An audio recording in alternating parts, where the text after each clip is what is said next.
So it's been a week of warnings and statements and diplomacy in Munich. In the latest, the foreign ministers of the G7 groups have reiterated that they see no evidence that Russia is reducing its military activities near the Ukrainian border and remains gravely concerned about the situation. A joint statement that was released by Britain's foreign ministry has called on Russia to choose the path of diplomacy and to de-escalate tensions by comprehensively withdrawing its military forces.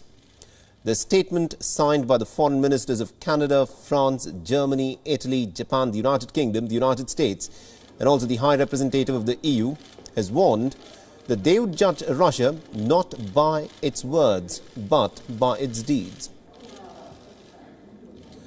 The British Prime Minister Boris Johnson and also German Chancellor Olaf Scholz met and agreed that on the one hand, while more diplomatic efforts are needed to stop Vladimir Putin from attacking Ukraine, but on the chance that Russia does go ahead with an invasion, then the Allies must put in place a comprehensive response which would target at the heart of Russia's strategic interests.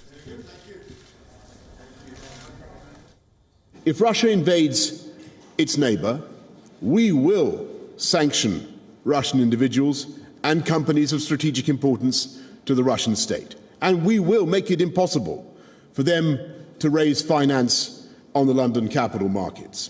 And we will open up the matryoshka dolls of Russian-owned companies and Russian-owned entities to find the ultimate beneficiaries within. And if President Putin believes that by these actions he can drive NATO back or intimidate NATO, he will find that the opposite is the case. Meanwhile, the German Foreign Minister Annalena Baerbock has also reiterated warnings on sanctions, and this includes potentially halting the Nord Stream 2 gas pipeline between Russia and Germany. The pipeline is yet to be certified by Germany's early reluctance to explicitly put Nord Stream 2 on the line of possible sanctions. And this, of course, had also raised some serious doubts on Berlin's resolve to counter Russia in the Ukrainian crisis. Now, Annalena Baerbock has said that it is unhelpful to try and predict what Russia might do. In a divergence from what the American President Joe Biden said earlier this week, she said that it still remains very unclear whether Putin had made his mind up about invading into Ukraine. Wenn wir die Fakten sehen, und in Krisensituationen ist es das Ungünstigste, dass man irgendwie vermutet oder rät. Wir müssen nun vor allen Dingen darauf achten, nicht Opfer von gezielter Desinformation zu werden.